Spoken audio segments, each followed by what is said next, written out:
Welcome to If the Public Only Knew, the show that pulls back the curtain on what it really takes to build and lead a business. Host Gary Cinderbrandt sits down with some of today's most dynamic CEOs, founders, and leaders to dig into their origin stories, hard-earned lessons, and the missteps that nearly derailed it all. These are unfiltered, no-hype conversations designed to inspire, challenge, and fuel your own journey. Now here's your host, Gary Cinderbrandt.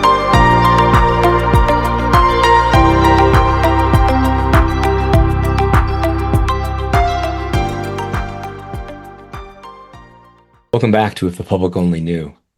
I'm your host, Gary Cinderbrandt.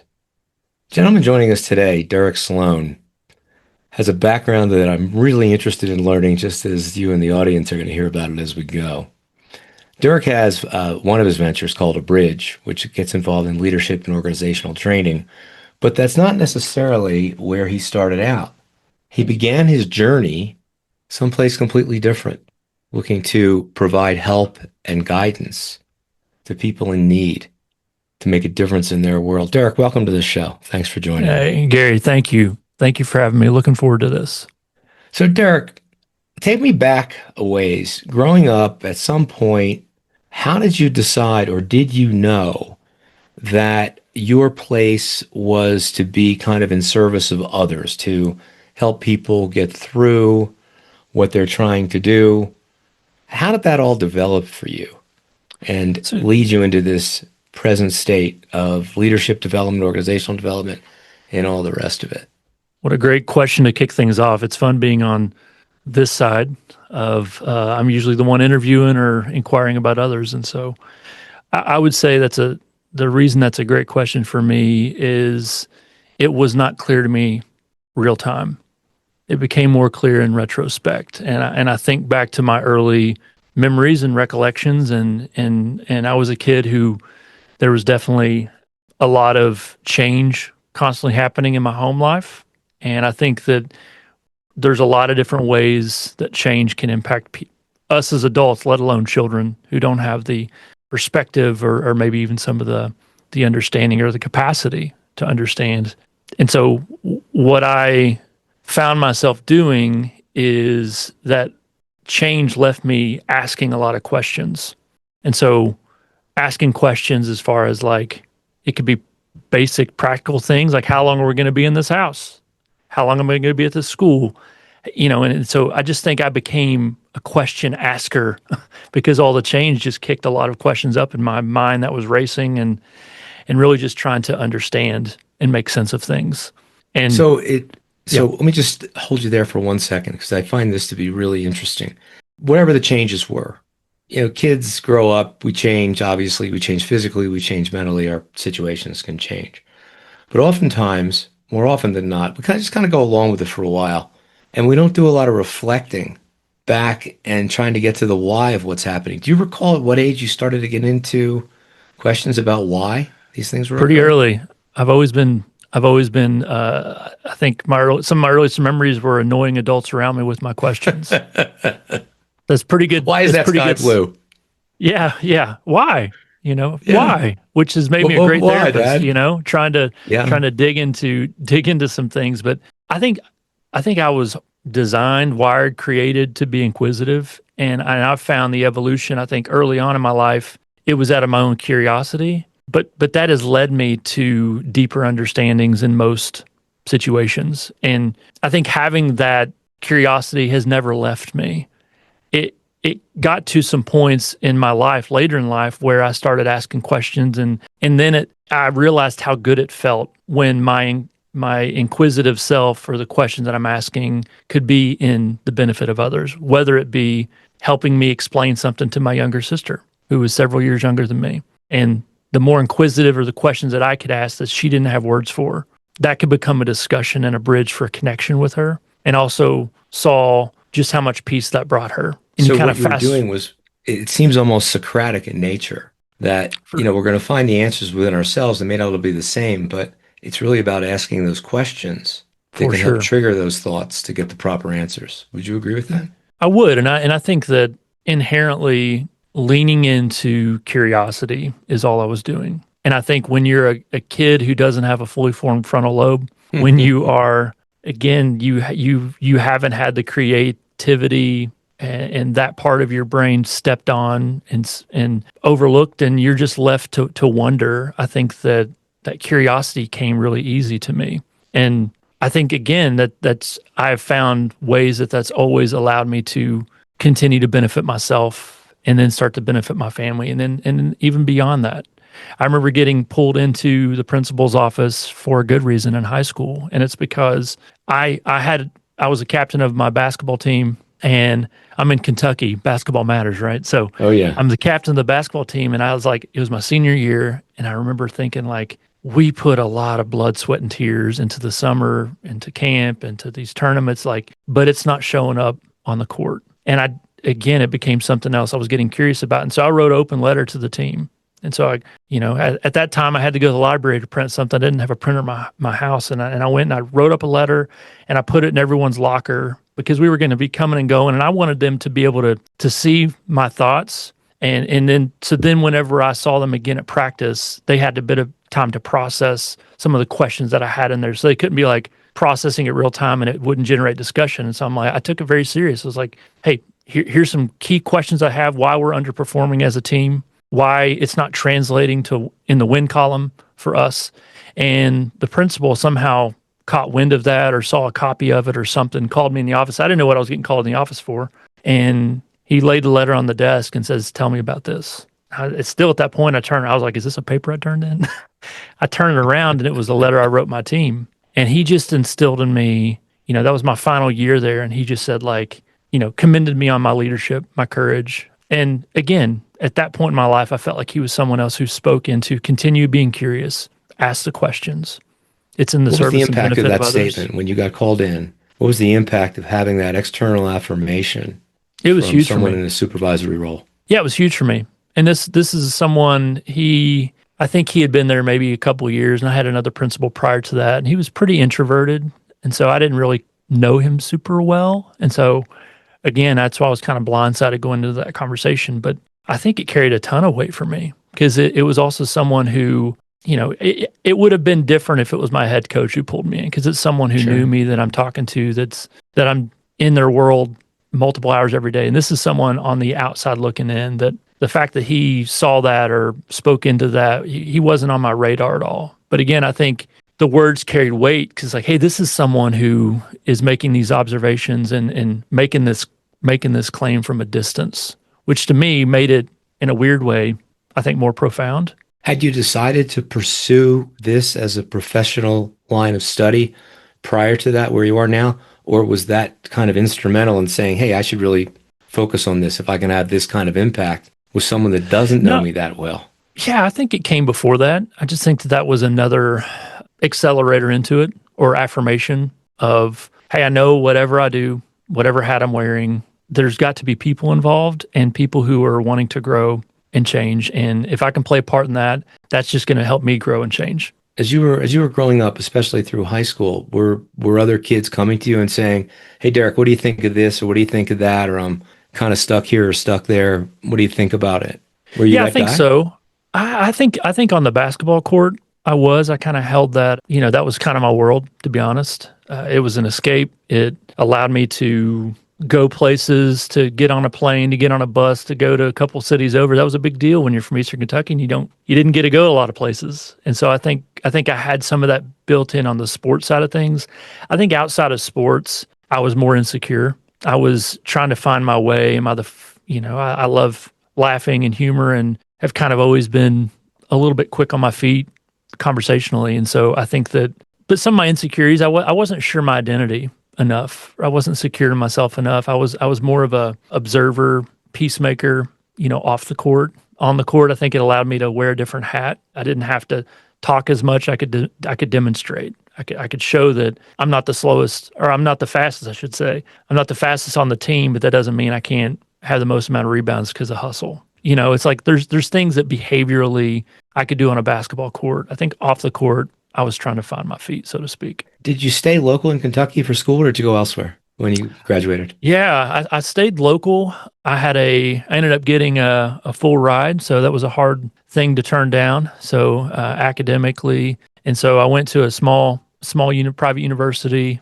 but then got the option in my studies to get out of the classroom and do internships. And I got there at the tail end of this program where I could go and take an internship, and it would take a class off my list that I would have to take. And I was like, I'm going to take Did you advantage know a of lot that. of the people in the school with I you? didn't know anybody. Okay, so this is what I want to go to. Yeah, So yeah. you were looked at in a certain way. People had a perception of you. You were pretty well known in your school. And now you end up going someplace where no one knows you at all. Did you feel a sense of being able to reinvent yourself as to how you believed you wanted to be perceived as opposed to the Derek they knew in high school? I don't think so. I think I was secure enough in, like, I didn't need to pretend to be something I wasn't. No, I I'm don't not think I saying was. pretend, but we all grow, right? So For sure. I guess Sure. another way I would phrase it would be, and I know I'm prying a little bit, but there's Go a for it. reason for this.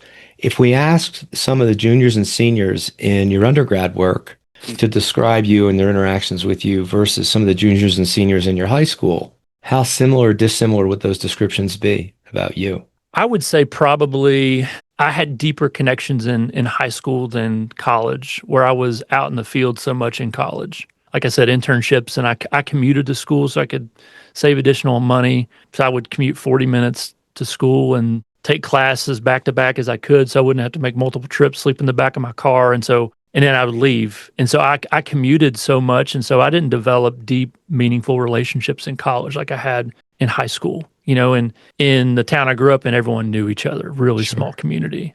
College was a little different. I commuted, I was in and I was out. And then I was doing internships in, different states and going away for months at a time. And so it was just different, when it comes to the school experience for those reasons. As you were doing the internships and you were traveling, and these people didn't know you, but they're reflecting back on the interactions that you're having, any big aha moments along that path that you can recall where you may have said something you may have thought, you've said it 5 times before, but with that one person, it was a game changer for them?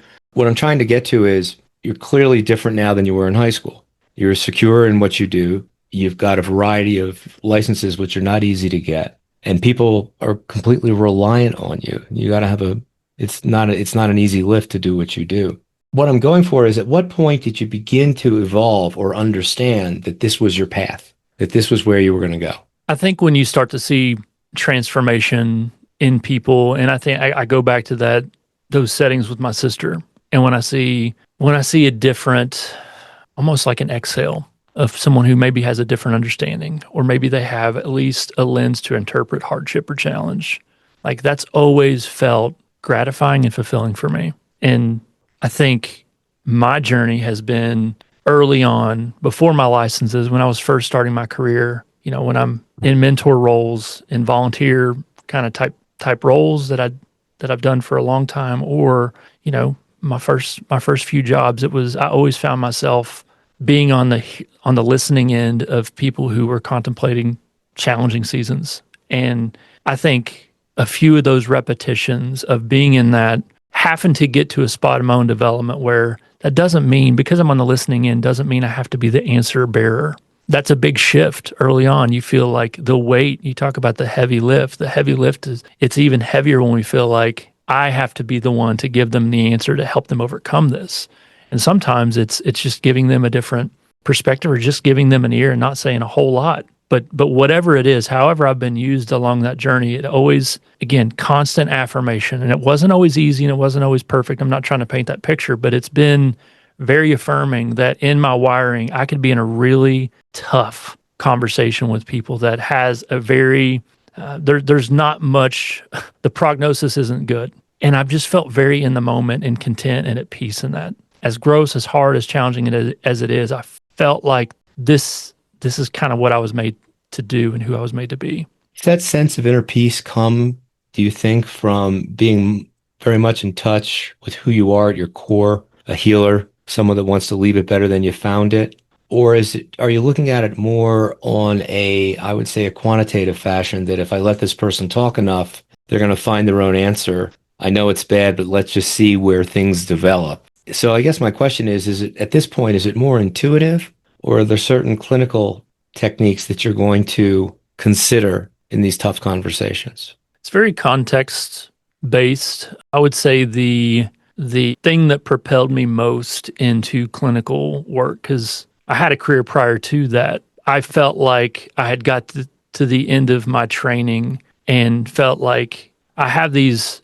ability to develop relationships and trust with people, and to get to the end of my training and skill when I'm like, hey, if I learned a bit more, I could help them a bit more. And so that really did lead me into, hey, I need to understand more about mental health, because a lot of the conversations that comes up or came up, and I didn't always have a lens for it, and I didn't want to wade into waters I wasn't qualified to support someone in. And so that's when, okay, well, if there's something I can do, again, to be curious about, to help someone further, I'm willing to do it. I'll go back to grad school. It wasn't a full ride this time, so that was tough.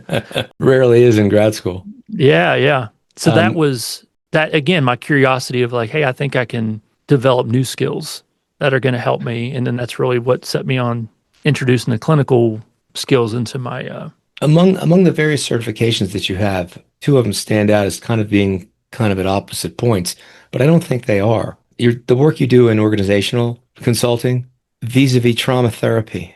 How do those two things connect? yeah. What have you learned from one in dealing with the other? I think with organizational consulting, there's a lot of different corporate-y words for mental health issues. And I think HR's done a really good job of ironing out what can and can't be said or done or addressed for obvious. And I get it. I would say that they overlap a lot more than I even initially realized. And I'll give you an example. And the data speaks to this all the time. Even in the last 5 to 10 years, it came out that, the impact that managers have on their people is to the same level as a spouse or significant other. And it's a manager has more an increased impact on people on their team more than a doctor or a therapist. When you think about caring for people, trauma looks like a lot of different. There's some people that would say, and my colleagues of mine who would say everything's trauma. That's debatable. I think when you think of like the clinical definition and so forth, but I would just say the amount of keeping it, I think even in a more general level of just mental well-being than trauma specific, just understanding that, man, people are spending most of their time at work, and they are giving a lot of themselves to organizations that maybe aren't taking intentional steps to truly cultivate environments where they're going to thrive.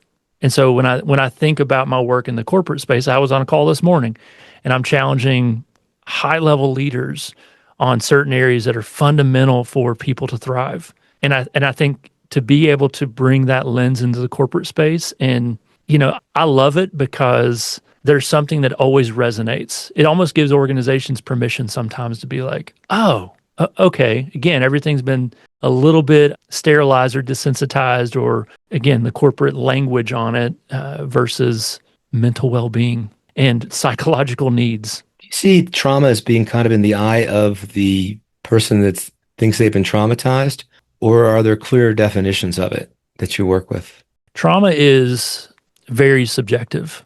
That's why you hear stories of there could be two twins in the same car wreck. Maybe they were even sitting on the same side of the vehicle, one in the front seat, one in the back seat, that gets hit by the car. And one of them, 6 to 12 months later, is clinically traumatized, and the other one's not. The other one went back to school the next day, worked the next day, hanging out with friends. They have similar genetic markers. They had similar environmental experiences, yet the outcome was different. And so it's really interesting. Go ahead. Yeah, how do you differentiate that? I think there's a lot Why? of reasons.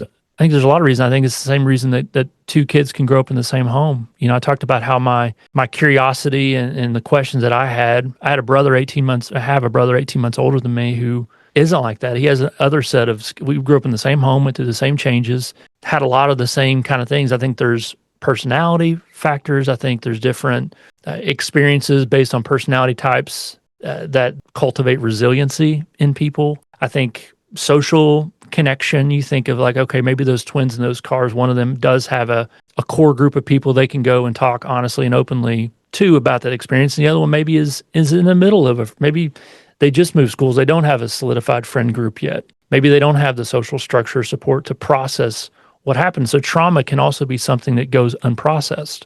And so I think sometimes. So in past, in World War II, they call it battle fatigue. And now we add the word trauma to it, and it's PTS or PTSD. There was a movie that came out quite a while ago starring Jim Carrey. So if you're into comedy, I'm sure you know him. The Eternal Sunshine of the Spotless Mind. If you remember that, he was trying to get over a traumatic breakup. And the reason that caught my attention was I caught an article in the New York Times Sunday magazine about experiments that were being done. It might have been at Yale, to try and find certain medications that would prevent the anchoring of emotional memories, because what they found was, and I'm interested in your opinion on this, emotional memories tend to anchor without a time clock.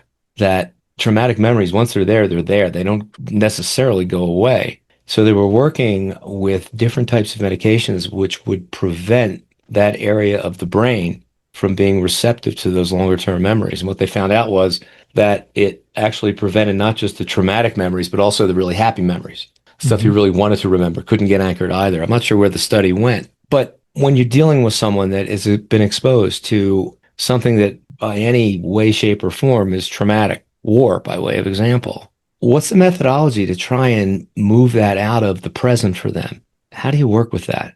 Yeah. There's different clinical angles to approach it, and some of it depends on your modalities that you're trained in, and honestly, whenever you go through your clinical training, one of the early questions you get is, how do people change?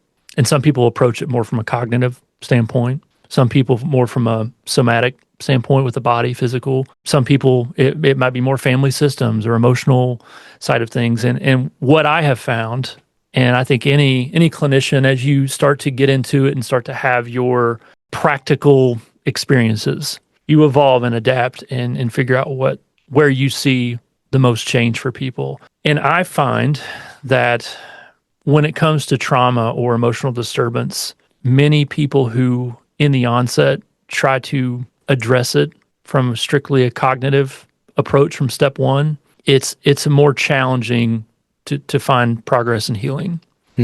And the reason being, when you think of like a cognitive approach to a traumatic experience, trauma by nature shows up in the body. Stress, fear, anxiety. It has you can see physical markers of that differently than some of the other things we diagnose and treat. When it comes to these kind of experiences, it shows up in the body, and oftentimes it is embedded in us. Those traumatic experiences is in us. If we were in a car wreck, we may see a car coming on, I can't ride in the passenger seat anymore, because when I do, my heart rate goes up and I start to have an anxiety response. And because it's in there, changing my thought about this in the moment as a step one doesn't address. The body is already 5 miles down the road and already responding as if you're in the woods with the bear again. And so I find that taking a more deal with the body first and the brain second is how I approach it. Interesting. So how do I help someone get regulated? Because what tends to happen when our body is still unregulated and we try to do cognitive processing or cognitive behavioral strategies, the prefrontal cortex, where all higher level thinking is and logic and rationality, it turns off. Yeah. So why do I want to have I'm going to be processing this from a cognitive standpoint with 5% of my prefrontal cortex. And I'm not going to be super productive. I'm not going to be able to be logical. I'm not going to be able to really think in a rational manner because I haven't dealt with the body yet. So regulating the body first, getting it to a calm state. And there's a lot of different ways to do that. Exposure therapies, self-regulation, grounding techniques, mindfulness. There's a lot of different avenues to explore that. And people respond differently to that. But that's always my approach. How do I get the body regulated? And how freeing that is for a patient coming in who, hey, I've been doing all these things, cognitively, it's not working. And I'm able to say, yeah, here's why. And so they're like, oh, I'm Derek, not dumb, or I'm not. Yeah. Yeah, I really applaud what you're doing. I think it's so valuable. I wish we had more time. I'd love to have you on again. There's so many things we can dig into, and your range of expertise is unusual. But I think a lot of that comes back to what we first talked about, which is your thirst for knowledge and curiosity, which I think is the world could use a lot more of that. these days. Thank you so much for coming on today. I really do appreciate it. I know we're a little pressed for time, but hopefully we can do it again sometime. Yeah, I would love that. Thank you, Gary. Great. Been chatting with Derek Sloan. You can find him at abridge.com. Abridge Leadership. abridgeleadership.com. And the LinkedIn. Mental Stillness Podcast. Beautiful. I'm definitely going to check out the podcast. Really interesting stuff. Thank you so much for joining us today here on If the Public Only Knew.